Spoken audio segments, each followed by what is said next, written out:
এটা রোগান জোশ। এটা মূলত পাকিস্তানি খাবার, কিন্তু আমি এটা প্রথম খাই কাশ্মীরে গিয়ে। আমাদের কাশ্মীরি বন্ধু সুমাইয়ার বাসায় আমরা যখন গেলাম, প্রথম রাতেই আন্টি রোগান জোশ, তারপরে ওয়াজওয়ান অনেক প্রকারের খাবার রান্না করেছিল আমার মনে আছে।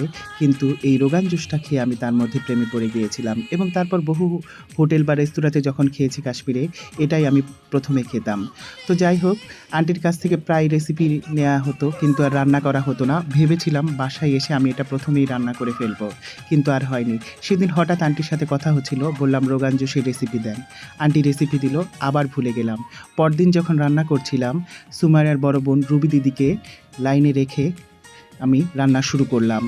রান্না শুরু করার পরে যেটা চমকে গেলাম, এখানে ব্যবহার করতে হয় এতগুলো কাশ্মীরি লাল মরিচ, যার কারণে এটা লাল টকটকে হয়, কিন্তু ওই রকম ঝাল হয় না।